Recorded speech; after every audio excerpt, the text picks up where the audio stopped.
Building a church is like building a 3-story building. క్రీస్తు యొక్క సంఘాన్ని కట్టడం అంటే 3 అంతస్తుల భవనాన్ని కట్టడం అని మనం చూసాం ఉదయకాలం. The foundation is God loves me as he loved Jesus.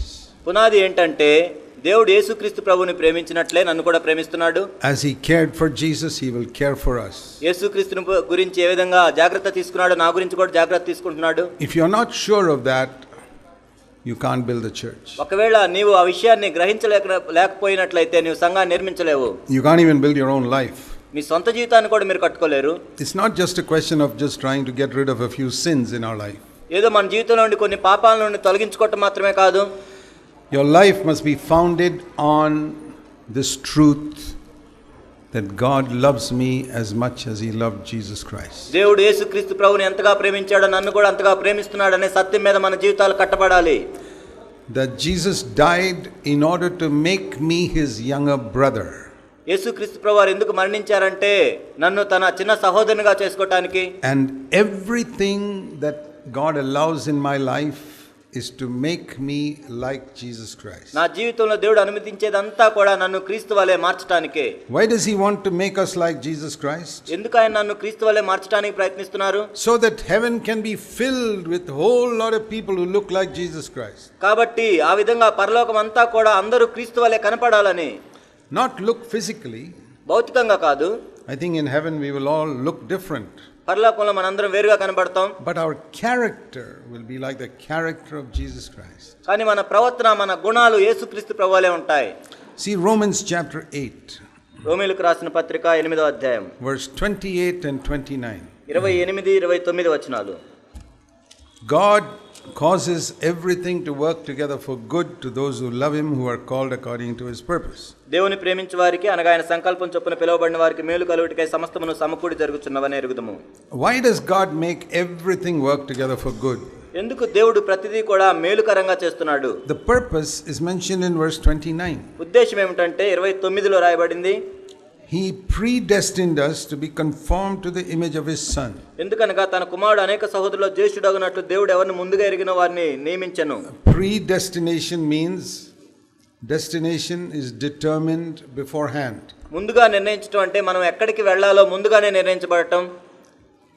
If you took a train to Hyderabad, it will be printed on your ticket, Hyderabad. మనం హైదరాబాద్కు రావాలని రైలు ఎక్కినట్లయితే ఆ టికెట్ మీద ఉంటుంది హైదరాబాద్ అని. Before you start your journey. నీవు ప్రయాణించక ముందే. That is called predestination. అది ముందుగా నిర్ణయించడం అంటే. So God has also determined our destination. కాబట్టి దేవుడు కూడా మనం ముందుగా ఎక్కడికి వెళ్ళాలో ఏమవ్వాలో నిర్ణయించాడు. And that is not heaven. అది పరలోకం కాదు. In all churches they say we are destined to go to heaven. అన్ని సంఘాల్లో కూడా ఏం చెప్తారంటే మనం పరలోకం వెళ్ళటానికే నిర్ణయించబడ్డాం అంటారు. In CFC alone we say we are not destined to go to heaven. కేవలం CFC సంఘాల్లోనే మనం చెబుతాం మనం ఏదో పరలోకానికి వెళ్ళటానికే నిర్ణయించబడలేదు. It says here we are predestined to become like Jesus Christ. ఇక్కడ మనం యేసుక్రీస్తు ప్రభువులే స్వరూపం చెందటానికి ముందుగా నిర్ణయించబడ్డాం. Which do you prefer?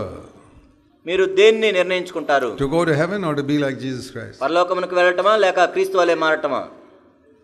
I want to be like Jesus. నేను క్రీస్తు వలె మారాలనుకుంటున్నాను. Even if I go to hell, I want to be like Jesus. నేను నరకానికి వెళ్ళినా సరే నేను క్రీస్తు ప్రభువు వలె ఉండాలి.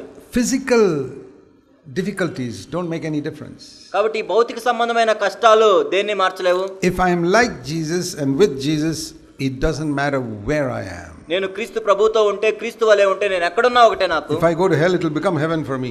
ఒకవేళ నేను నరకానికి వెళ్ళినా కూడా అదే నాకు పరలోకంగా ఉంటుంది. And on earth my heaven has already begun.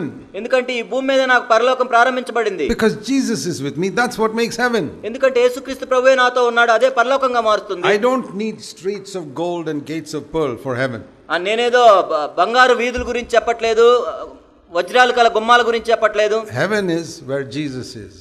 పరలోకం అంటే ఎక్కడైతే ప్రభు ఉంటాడో అదే పరలోకం. It's like, you know, if you're a girl married to someone whom you really love, నువ్వు నిజంగా ప్రేమిస్తున్న ఒక అబ్బాయిని నువ్వు వివాహం చేసుకుంటున్న ఒక అమ్మాయి అయితే you would rather live in a hut with him than in a palace without him.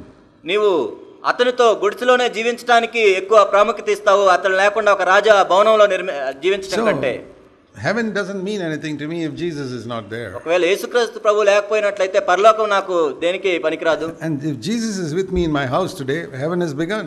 ఈ రోజు యేసుక్రీస్తు ప్రభు మా ఇంట్లో ఉన్నట్లయితే ఈనాడే పరలోకం ప్రారంభించబడుతుంది. It's very important for all of us to recognize, not just as a theory but practically.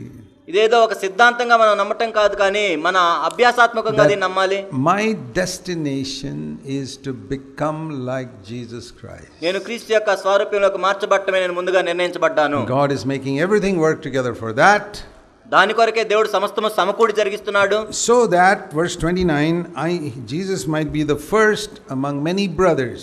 కాబట్టి తన కుమారుడు అనేక సహోదరుల్లో జ్యేష్ఠుడగునట్లు.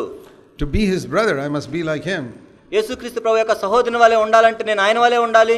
That's what it says here, that he makes me like him so that I can be one of his brothers. కాబట్టి అక్కడ చెప్పబడింది ఆయన నన్ను ఎందుకు ప్రభు క్రీస్తు వలె మారుస్తున్నాడంటే ఆయన సహోదరునిగా ఉండడానికి. So when I call you brother or sister, కాబట్టి నేను నిన్ను ఒక సహోదరుడా లేక సహోదరి అని పిలుస్తుంటే, you know that is the biggest title you can ever get. మీకు తెలుసా నువ్వు పొందదగిన ఎంతో గొప్ప బిరుదు అది. Because I'm calling you younger brother of Jesus Christ. నిన్ను యేసుక్రీస్తు ప్రభు యొక్క చిన్న సహోదరుడా అని నేను పిలుస్తున్నాను. Younger sister of Jesus Christ. యేసుక్రీస్తు ప్రభు యొక్క చిన్న సహోదరి అని పిలుస్తాను. That is a much bigger title than other titles. వేరే బిరుదుల కంటే కూడా ఎంతో గొప్ప బిరుదు. Doctor. Doctor. Not at all a good title. అదంత మంచిదేం కాదు. Reverend. రెవరెండ్. Useless. అది పనికిరాంది. Pastor. Useless. పాస్టర్ అనేది కూడా పనికిరాంది. Brother. సహోదరుడు. That is the greatest.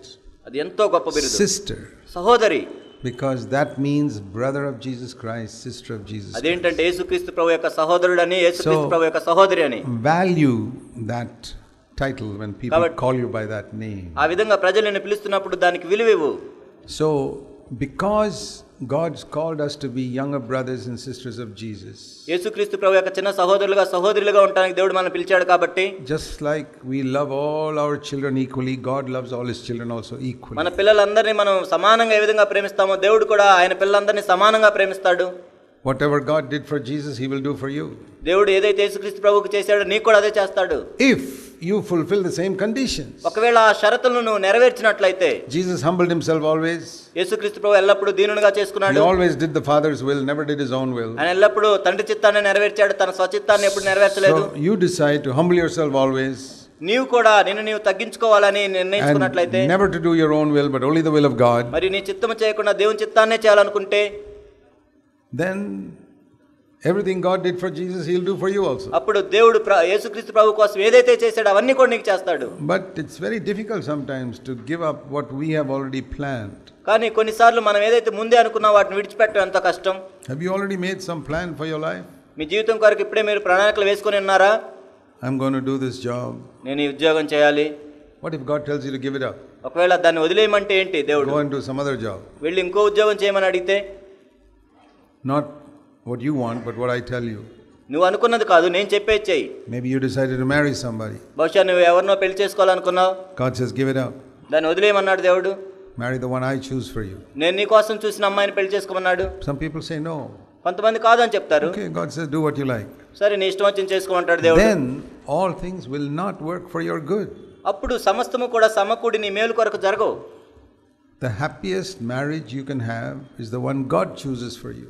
నీవు వివాహంలో ఎంతో సంతోషాన్ని ఎప్పుడు కలిగి ఉంటావంటే దేవుడు నీ కోసం ఏర్పాటు చేసినప్పుడు. The happiest job you can have is the one God chooses for you. నీవు సంతోషంగా చేయదగ్గ ఉద్యోగం ఏంటంటే దేవుడు నీ కోసం చూసిన ఉద్యోగం. So say, Lord, there are many things I have chosen. I am willing to give it up. I want to do your will.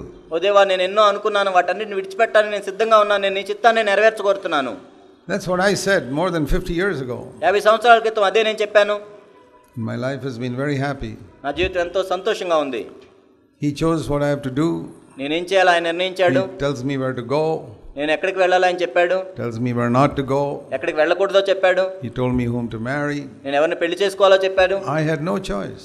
నాకు ఎటువంటి ఎంపిక లేదు. I said, Lord, you brought me out of my mother's womb not to do my own will but to do your will. ఓ ప్రభువా, నీవు నా తల్లి గర్భంలో నుండి ఎందుకు తీసుకొచ్చావంటే నా సొంత చిత్తం చేయడానికి కాదు ప్రభువా, మీ చిత్తం చేయడానికే. Many people haven't discovered that. I discovered it. అనేక మంది దాన్ని గమనించలేదు, దాన్ని గుర్తించలేదు. నేను గుర్తించాను. I am thankful I discovered it at a young age. నేను యవనస్తుడిగా ఉన్నప్పుడే దాన్ని గుర్తించాను. అందుని బట్టి దేవునికి That వందనాలు. is what I share with you.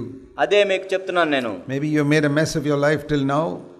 God forgives you. బహుశా ఇప్పటి వరకు మీ జీవితాన్ని మీరు పాడు చేసుకున్నారేమో, దేవుడు మిమ్మల్ని క్షమిస్తాడు. At least from now, కనీసం ఇప్పటి నుంచైనా say, Lord, I want your will for my life. ఓ ప్రభువా, నా జీవితం కొరకు మీ చిత్తం నాకు కావాలి.